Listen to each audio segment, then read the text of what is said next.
What's up, everybody? It's the JAY man. Back. I would say the beer review, but this is going to be a beer revisitation. I haven't done a revisit in a little while, and I'm going to be revisiting Keystone Light.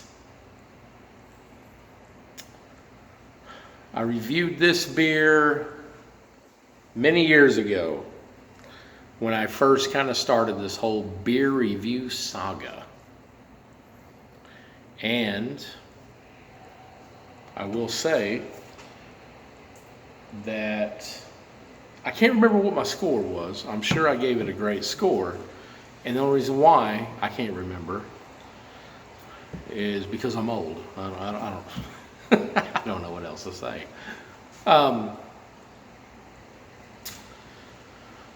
This is one of my go-tos. Keystone Light has been one of my go-tos since I was probably 30 years old. So about like 13 years. So with that being said, let's pour it up. And I'm not really here to score this thing. I already scored it. If you want to know what score I gave it, check out my Keystone Light beer review from years ago. It's on my channel. It's on the video list. Check it out. I'm not really here to discuss so much the taste, the smell, the this or that. Like I said, it's just a revisit. And there's really no rhyme or reason why I'm doing this. I'm just doing it. So, I just want to hear myself talk. Can you believe that? And you know what I've always loved so much about Keystone Light? Everybody always talks about how that's a cheap beer, it's a piece of crap, it's watered down, it's this. I don't drink Keystone Light, I'm too good. Get out of here. This beer right here, to me, top of the chain of the lagers. And look at that. I poured that thing straight up. Look at that. Half beer, half head. You can't beat that. It's not really thick. It's kind of in between. It's just got your straw see-through. See me?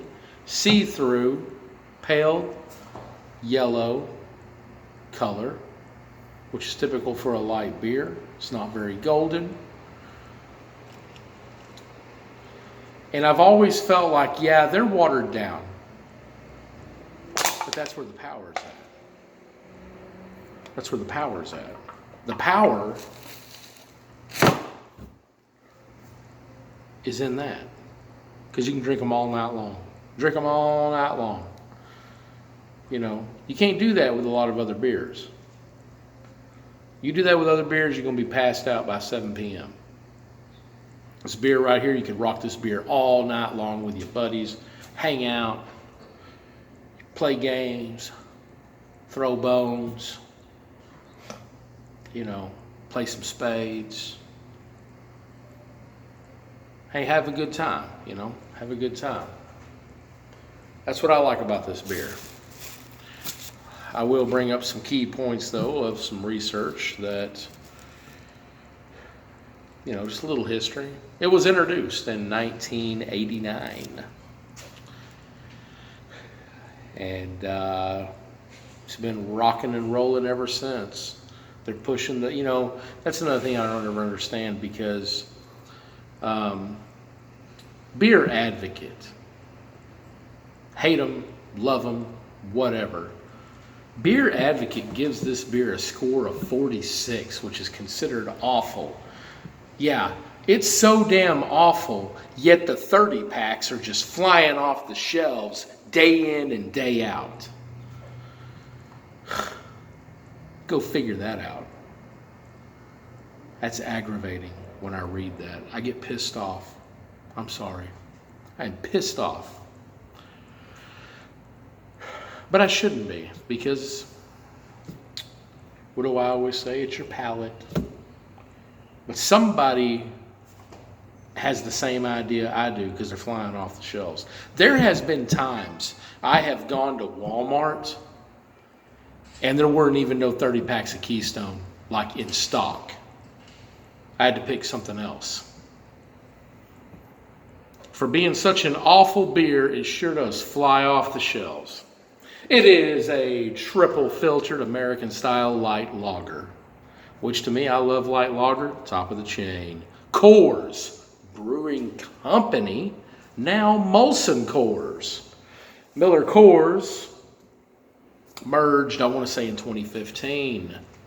6.8 IBUs, no bitterness, always smooth. That's what it's known for. No bitter beer face. It was in the commercials back in the day, back in the 90s.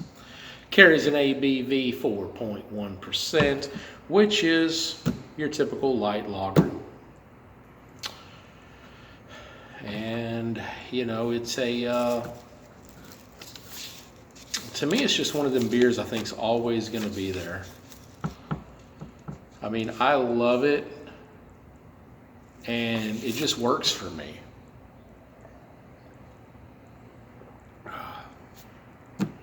No bitterness.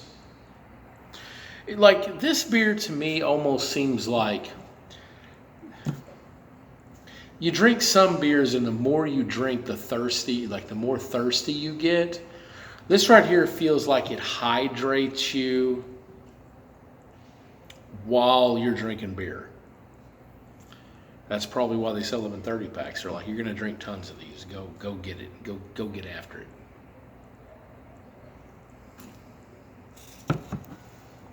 Like I said, I think it's great. And I'm going to light up a smoke.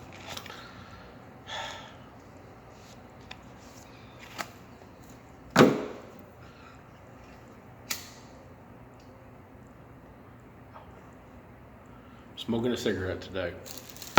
I typically do when I'm drinking some beer. So, don't judge me. Only God can judge me. And like I said, when it comes to Keystone Light, it is just one of my faves. But like I said, I think that just goes back to the whole fact that my palate is like designed for light lager, you know. And that goes for Keystone Light. You know, it's Big Brother Coors Light. You know, I love Busch Light. I love Natty Light. I love Miller Light. Milwaukee's Best Light.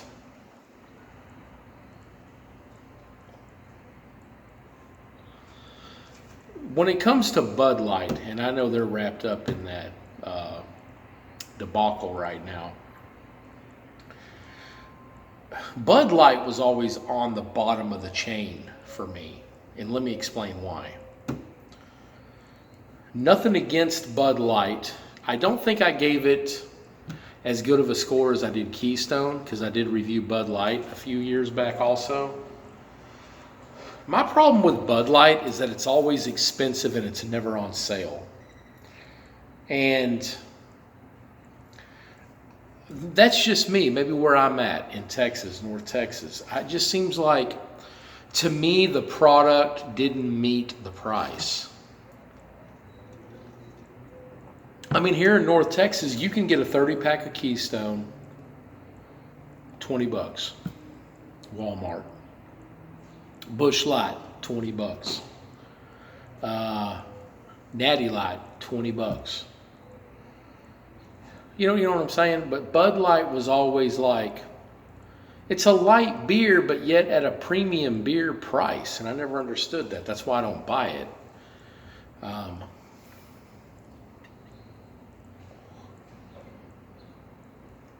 Same reason why I really don't like.